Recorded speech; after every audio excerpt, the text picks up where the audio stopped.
During a heated university debate in southern Ohio, rising political figure JD Vance mocks the accent of Ibrahim Traoré, a brilliant Senegalese student. What he intends as a quick jab turns into a viral moment that sparks national outrage. As media attention intensifies, JD faces backlash while Mamadou's voice gains unexpected power. The story follows how a single moment of arrogance triggers a broader conversation about identity, dignity, and the cost of underestimating those who speak with a different voice. The air inside the Ohio State Auditorium buzzed with expectation. Students filled every seat, phones ready to capture the much-hyped debate between JD Vance and a rising voice on campus, Ibrahim Traoré. Vance stood calm, confident in his polished rhetoric. Ibrahim adjusted the mic, his Senegalese accent unmistakable as Ibrahim began outlining his point. A few chuckles rose from the corner. JD smirked. "Maybe say that again for those of us who speak American?" He interrupted, drawing scattered laughter. Ibrahim froze for a moment. He looked at Vance, eyes calm. "I speak 5 languages, Mr. Vance. How many do you speak?" The room fell quiet. JD blinked, his smile fading just slightly. That moment, captured on half a dozen TikToks, exploded online within hours. JD's campaign manager felt his phone buzz for the 10th time in 5 minutes. By morning, the clip had racked up over 2 million views. The headline on Twitter's trending list read, "Vance mocks immigrant student gets humbled instantly." News outlets picked it up. JD's face, mid-smirk, became the thumbnail of the day. Ibrahim sat quietly in the student union, sipping tea as classmates came by with fist bumps and quiet nods. "Didn't expect that," he said to his roommate, Aisha. "I just told the truth." Meanwhile, JD's campaign team scrambled. "We need a statement, fast," his advisor barked. "Say it was a joke, say you misheard him." But JD, staring at the screen, saw something deeper in the comments. People weren't just angry, they were disappointed. Ibrahim's words, simple and steady, were now being quoted everywhere. "I speak 5 languages. How many do you speak?" A challenge that echoed far beyond the auditorium. JD appeared on a morning news show, his tone suddenly humble. "I regret how I responded," he said, looking into the camera. "It was meant as a light joke, but I see now it hurt people." But the anchor's silence made the air feel heavy. "Do you think mocking someone's accent is ever a joke?" she asked. JD hesitated. "No, I don't." The segment ended awkwardly. The public wasn't buying it. The sincerity felt forced. Meanwhile, Ibrahim kept quiet. He refused interviews, saying only, "I didn't come here to go viral. I came to study." His silence spoke louder than any press statement. Protests started forming outside JD's campaign stops. Small at first, just a few students with signs, but growing. The slogan was everywhere: "Respect every voice." In political science class, the professor opened the floor. "Let's discuss the debate." Hands shot up. "He humiliated himself," one student said. "No, it was blown out of proportion," argued another. Ibrahim stayed silent, flipping pages in his notebook. Aisha leaned over. "You okay?" He nodded. "I came here to learn policy, not become a symbol." JD's supporters accused the media of weaponizing cancel culture. It was a slip, not a crime. One op-ed read, "But many disagreed. This wasn't about one joke. It was about something deeper." For Ibrahim, the classroom wasn't just a place of learning anymore. It was now a stage. Every word, every glance carried weight. Back in Senegal, Ibrahim's mother called him. Her voice trembled with pride. "I saw you on the news. They listen to you now." He smiled. "I didn't want attention, Maman." She reminded him of his grandfather, who taught French to rural children. "Your words have power. Don't hide them." Mamadou felt something shift inside him. That night, he wrote a short essay and posted it online. An accent is not a weakness. It's a memory of where we come from. The post was shared thousands of times within hours. Professors, poets, activists all resharing it. JD had fired a shot. Mamadou responded with truth. Days later, Mamadou received an email. Ted's Ohio State wants to invite you to speak. He read it twice. Why me? He whispered aloud. Aisha grinned. Because you've got something to say. He hesitated. Public speaking wasn't his dream. I wanted a quiet path, he told her. Sometimes the path finds you, she replied. After much thought, he replied yes. The theme was unspoken power. Mamadou began outlining a speech rooted in his journey, humiliation, dignity, and the power of language. JD, on the other hand, faced reporters asking whether he'd attend. No comment, he muttered, brushing past them. But inside, he knew the conversation had shifted beyond him. Standing alone in the empty auditorium, Mamadou practiced. Language is not a barrier. It is a bridge. His voice echoed. He corrected. His pacing adjusted pauses, breathing slowly. The TEDx coach nodded. You have presence. Don't fight the accent, lean into it. It's part of the story. Mamadou looked down, remembering how it all began. Meanwhile, on campus, posters went up. Mamadou Traoré, from silence to strength. The buzz returned this time not from controversy, but curiosity and admiration. That night, Mamadou watched old videos of himself, speaking as a child in Wolof, then French, then English. He smiled. Every accent he carried was part of who he was. The hall was packed. Professors, students, journalists. JD wasn't there, but his name lingered in the audience's minds. Mamadou stepped onto the stage. He began slowly, carefully. When I arrived in Ohio, I feared my voice wouldn't fit, not because it was wrong, but because it was unfamiliar. He told stories of his home, his journey, and that infamous moment on stage. A joke meant to shrink me only made me stand taller. The crowd held its breath. When he finished, the applause was thunderous. No standing ovation felt forced. Every hand clapping knew they'd witnessed something honest. Something necessary. Clips from the speech spread quickly. Schools shared it. ESL programs used it. A senator even quoted Mamadou during a hearing on immigration and education. JD couldn't escape the shift. He's more relevant than you now, one campaign aide said bluntly. JD stared at his reflection in the green room mirror. I know. Mamadou, meanwhile, kept his focus on school. He declined talk shows, turned down book deals. I'm not a celebrity, he told Aisha. I'm a student. But whether he wanted it or not, Mamadou's story had become a spark. And sparks, once lit, don't ask permission to travel. JD sat in his office, looking at a blank notepad. For weeks, he'd watched his approval ratings dip. Speeches rang hollow. Something inside him shifted, pride, maybe, cracking a little. He began writing. Dear Mamadou, I owe you more than an apology. It wasn't a press release. It wasn't public. It was personal. And it came too late to fix everything, but maybe not too late to mean something.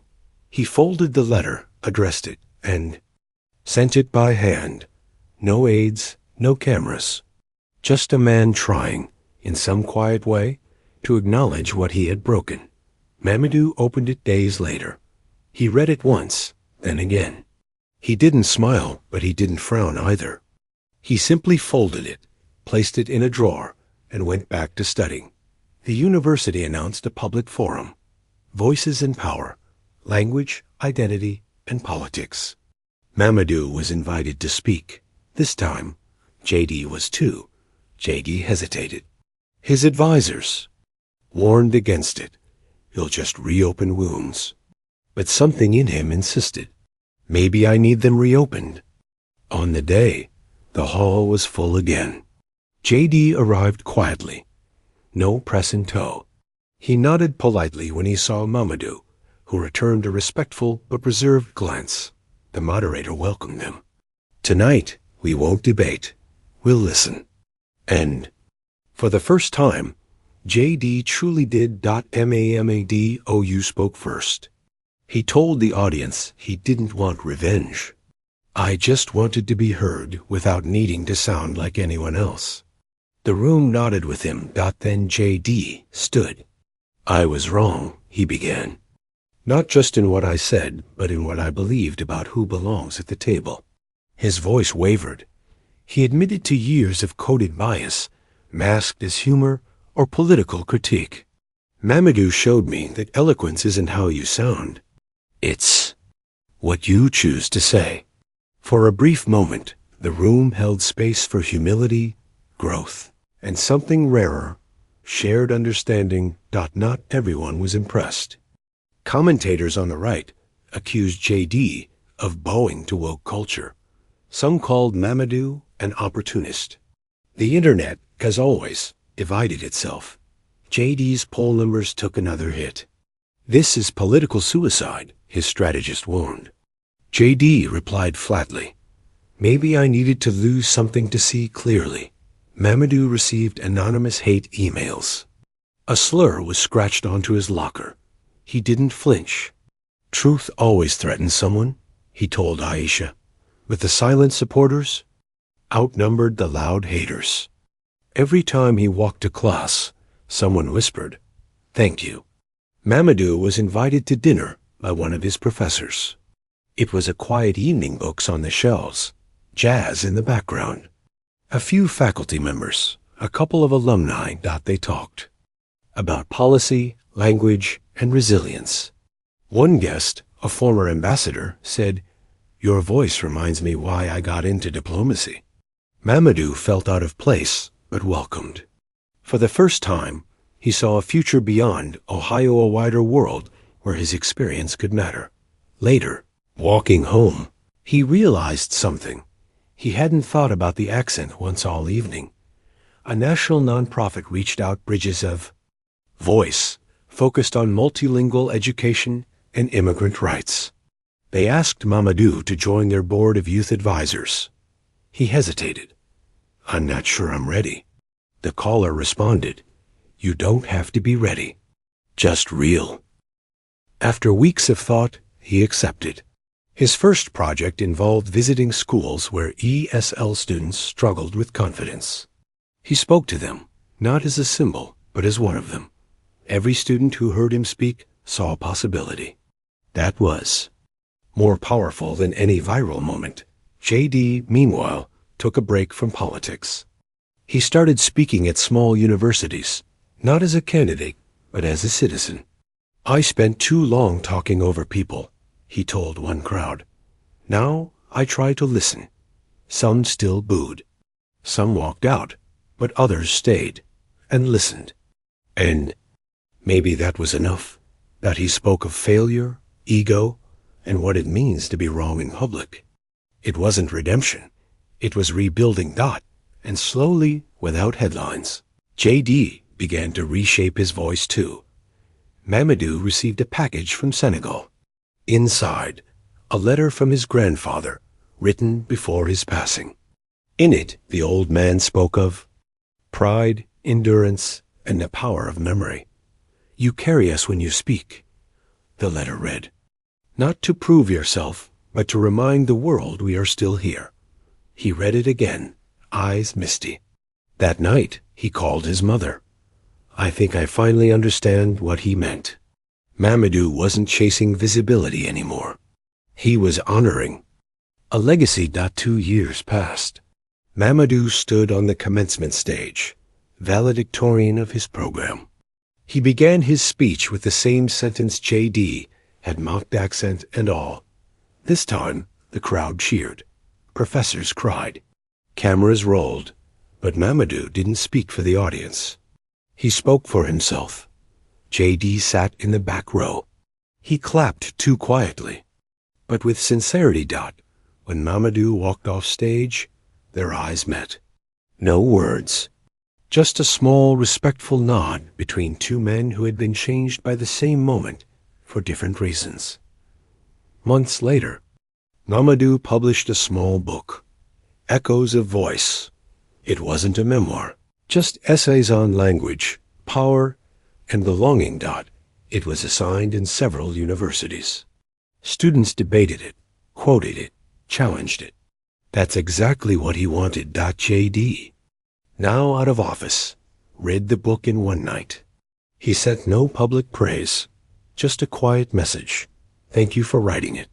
Mamadou replied with a single sentence. Thank you for listening eventually. Years later, Mamadou taught political theory in New York. His students came from everywhere, accents, dialects, identities intertwined. One student once apologized for mispronouncing a term. Mamadou smiled. Your voice doesn't need to be perfect, just yours. Outside the classroom, posters still quoted him, but he lived quietly, grounded. He hadn't sought to change the world. He had simply refused to be silenced, and that refusal had echoed farther than he'd ever imagined.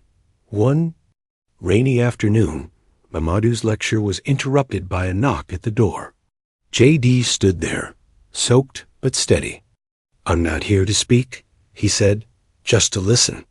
Mamadou gestured to the back. JD took a seat among the students, notebook in hand. The lecture topic? The ethics of power and public voice.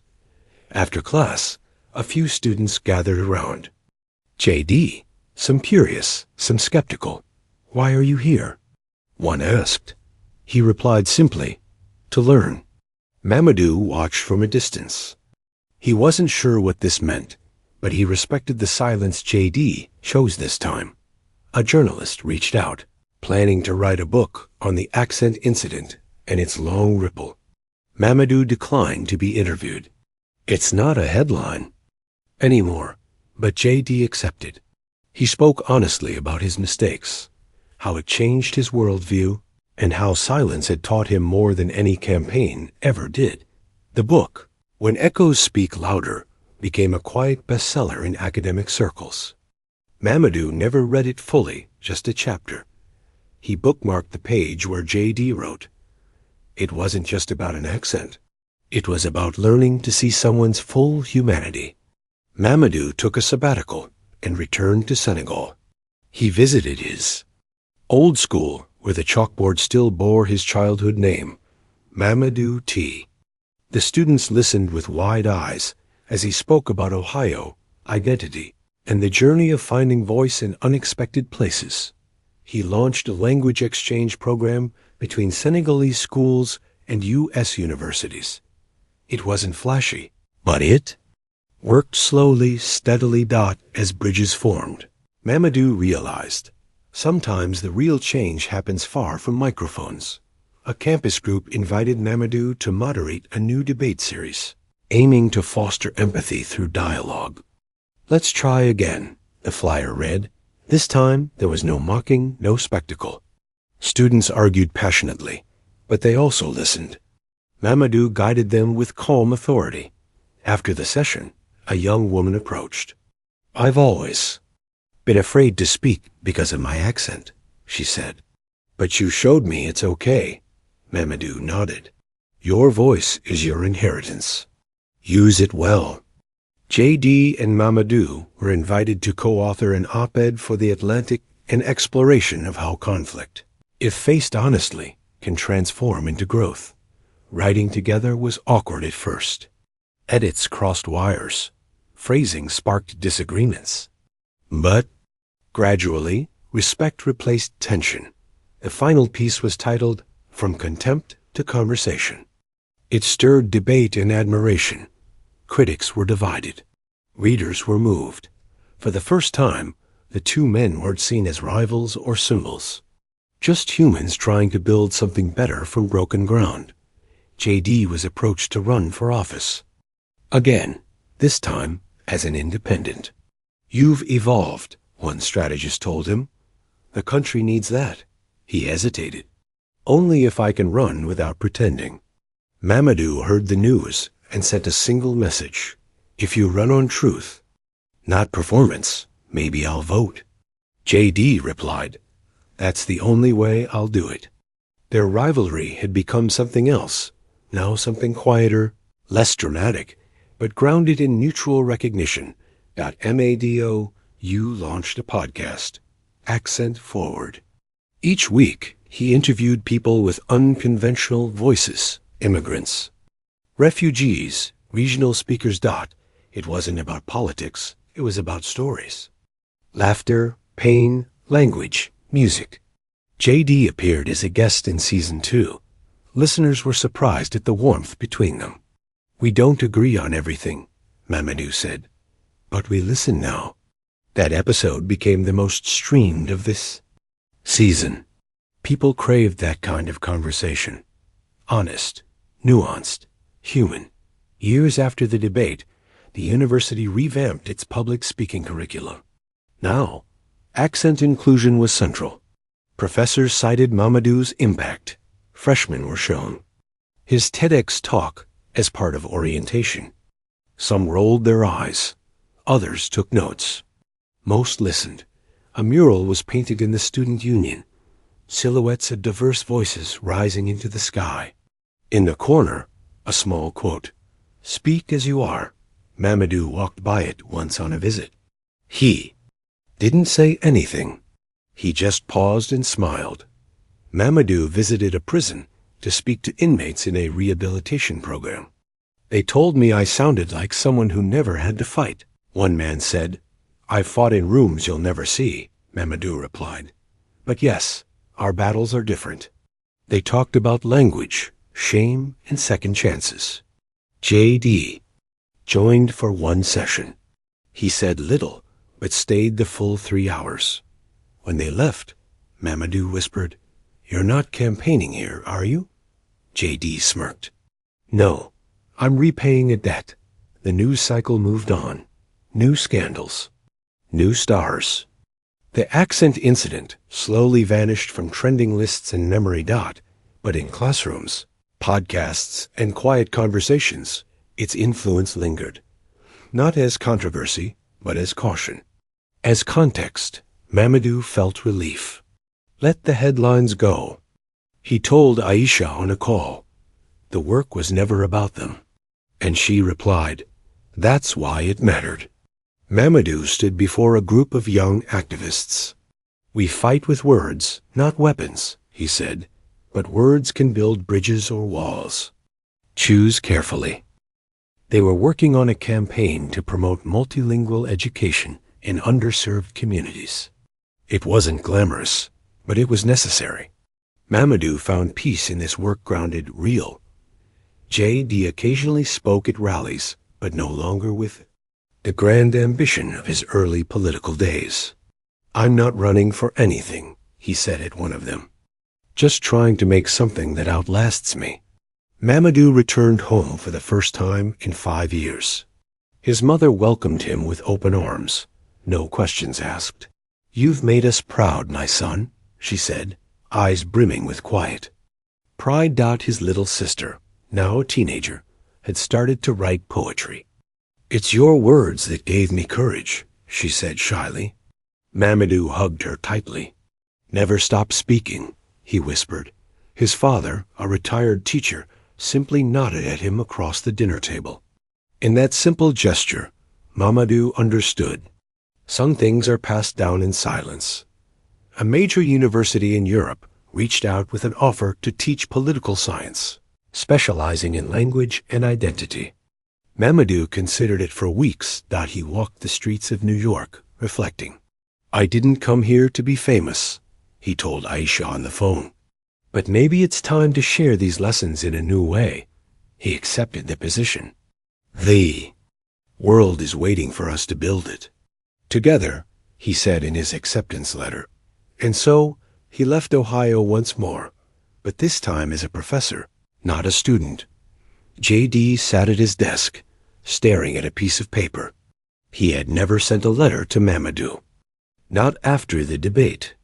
Not after all the changes. This time, he wrote, "I'm not sure how to say this, but I'm grateful for your patience with me. I would never have learned what I did without your refusal to let me off the hook. You showed me the cost of ignoring voices. I'll never forget that." He folded it and placed it in a drawer. He wasn't sure why he didn't send it.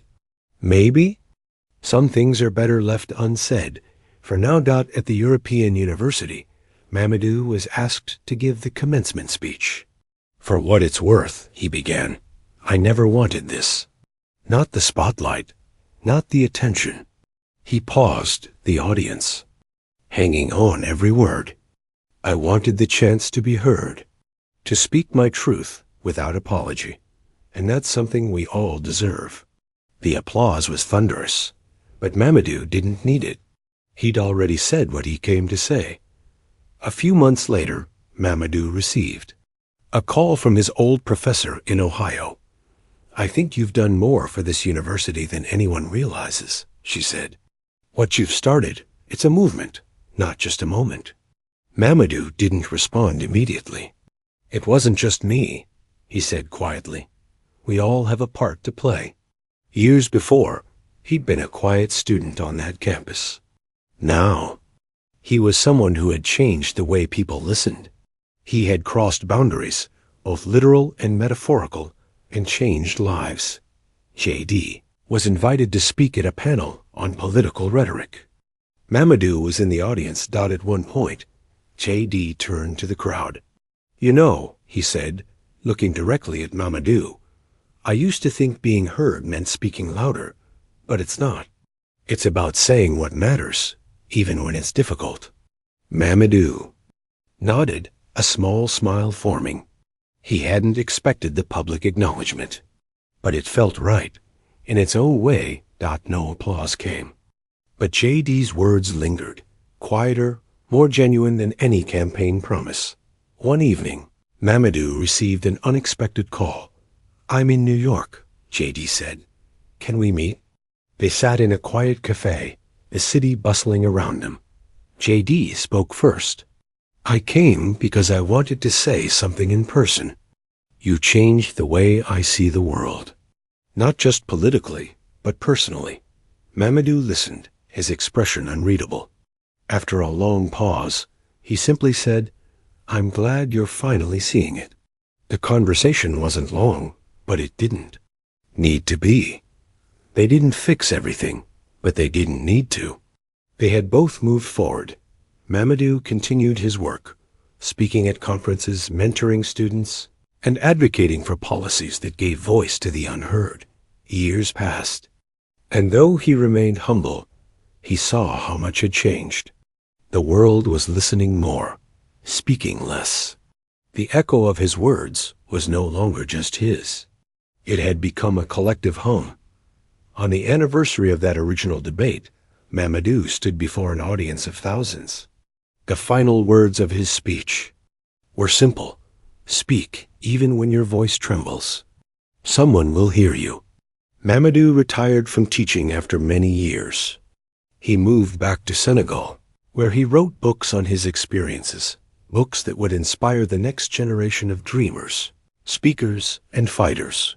One day, as he walked through the streets of his childhood town, he paused by a mural of himself painted. In vibrant colors, words in Wolof beneath it. "No voice is too small." It was a quiet reminder that the work wasn't about fame. It was about dignity, about truth. And the echoes of his journey would resonate long after he was gone. As the sun set over the horizon, Mamadou smiled softly. His voice had been heard. And that was enough. Mad.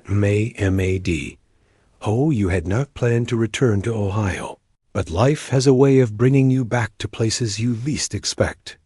He was invited to give a lecture on language politics at his alma mater. Standing in front of the students, he saw so many eager faces, but also some familiar ones, old professors, faces that had watched him struggle to be heard.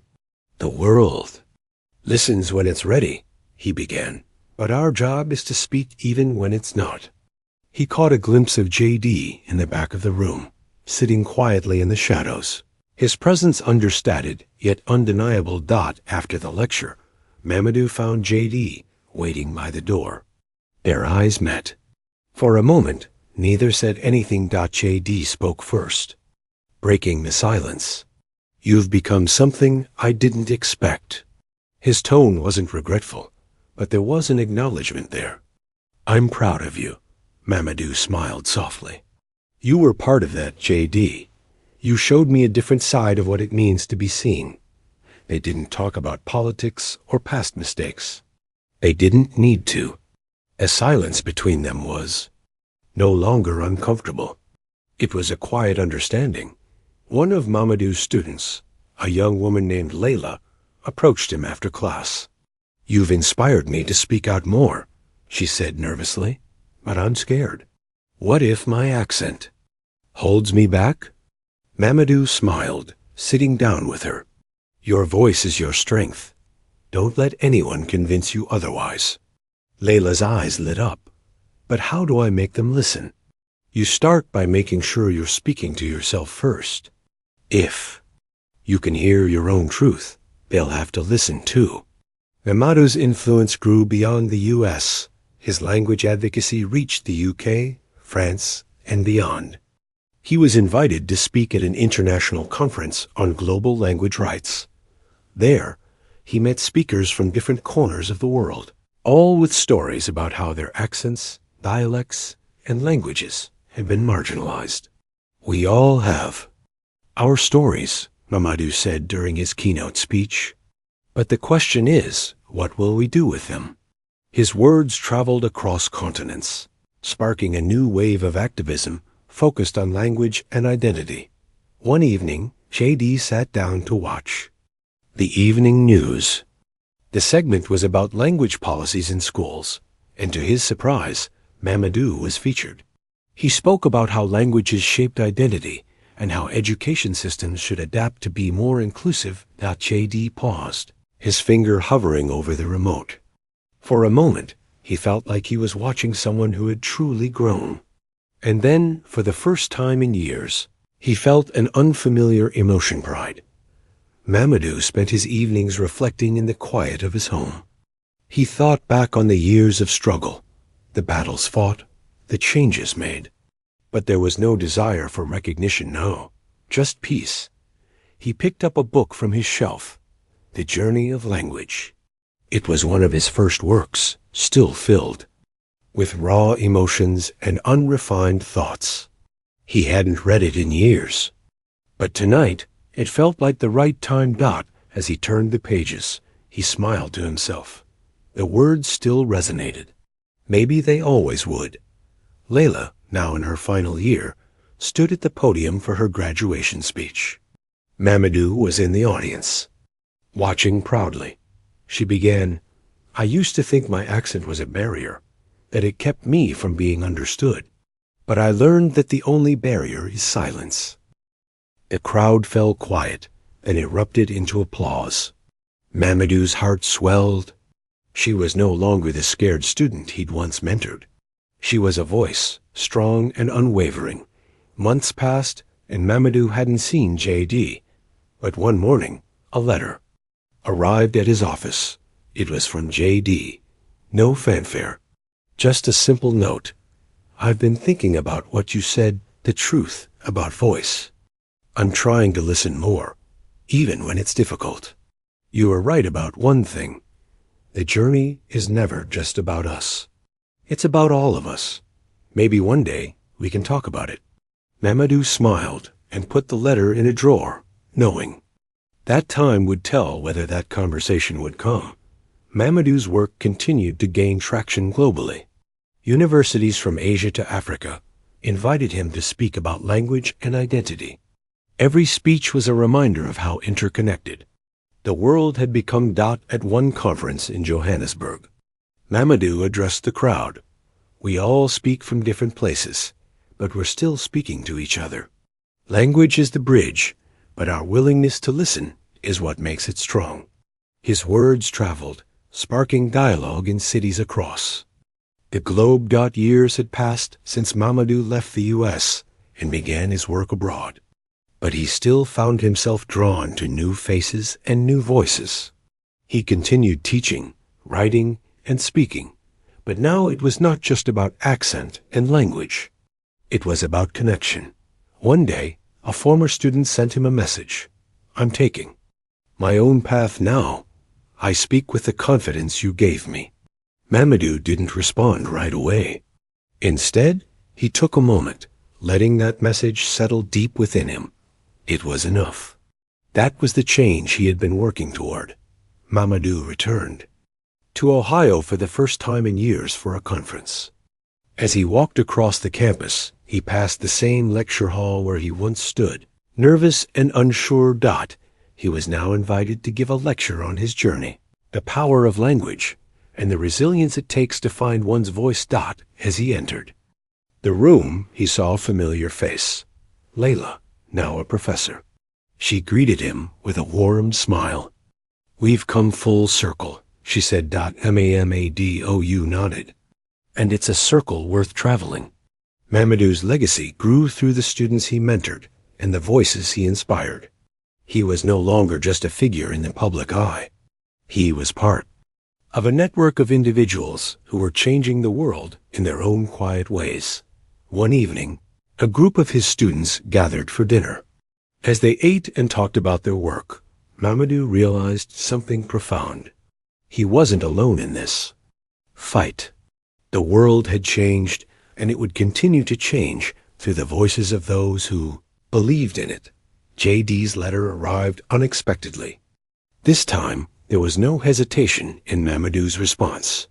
He took a deep breath and wrote back, "You've come a long way, JD, but the work is never finished. There's always more to learn, more to listen to. I'm glad we're learning together." Then, letter was simple, but it marked a turning point. JD had evolved, and so had Mamadou. Mamadou published his memoir, The Echo of Voices. It wasn't just about his journey, it was about everyone's journey, about the way words shape us and the way we shape the world with them. The book became a bestseller, not because of its fame, but because it resonated with people who needed to hear its message. And Mamadou knew this was just the beginning. Mamadou sat in a cafe one afternoon, watching the world move around him. The echoes of his journey still reverberated, but now they were quieter, less visible, and yet more powerful. He had given his voice to the world, and the world had heard him. Now, the journey was in the hands of the next generation. Mamadou had become not just a voice, but a quiet catalyst for something larger than himself. Had passed since Mamadou first began his journey. The world had changed, but in ways that felt like an unfolding story, a quiet revolution that was still growing. He had been a part of it, but now he saw others carrying the torch. One morning, as he walked through the streets of his childhood town, he overheard a conversation between two teenagers discussing his work. They didn't know him personally, but they spoke of his impact on language rights, on self-expression, and on finding your voice. Mamadou smiled softly to himself. His legacy wasn't in the books, or the speeches, or the articles. It was in the small, everyday conversations. The change was embedded in the fabric of life itself. Mamadou had grown older, and his work had shifted from lectures to quiet reflection. But there was one final lecture he wanted to give at a small gathering of young activists, writers, and scholars. He spoke simply, "The greatest gift we can give to the world is our true selves. Our voices, in their purest form, they can break barriers. They can mend hearts. They can heal." The room was silent for a long moment. Then a young woman raised her hand. "What if our voices are too soft? What if we're afraid no one will?" "Listen," Mamadou smiled. "Then we speak anyway. And eventually someone will hear." One evening, Layla, now a professor and mentor herself, called Mamadou. "I want to thank you," she said. "You taught me to trust my voice. I've passed that lesson on to my students. They're already making a difference." Mamadou felt a sense of peace he hadn't felt in years. "I always knew you would. You've got the courage I didn't have at your age." There was no need for more words. They both understood what had been built between them, a legacy of quiet but powerful change. One voice at a time. As Mamadou's time in the public eye faded, he began to focus more on personal projects, writing books, mentoring young leaders, and traveling to places where his voice could still make a difference, even if it wasn't heard as loudly. One day, while visiting a school in a rural town, a teacher pulled him aside. "You changed everything for my students," she said, her voice thick with emotion. "They no longer feel ashamed of their accents. They speak with pride." Mamadou didn't need applause, not anymore. The impact of his words had gone far beyond what he could have imagined. It was enough to know that the ripple effect had begun. Mamadou's final days were spent in quiet reflection, surrounded by friends and family. He had seen the world change in ways he never thought possible, but more importantly, he had helped shape it with the one thing he could control, his voice. As the sun set on the horizon, Mamadou sat by the window, looking out at the world he had helped shape. He had given everything he had to the cause of language and identity, to the fight for voices to be heard, and to the belief that no accent, no story, was too small. And as the stars began to twinkle in the sky, he smiled. His voice, once just an echo, had become a part of something much larger. And that was all he had ever wanted.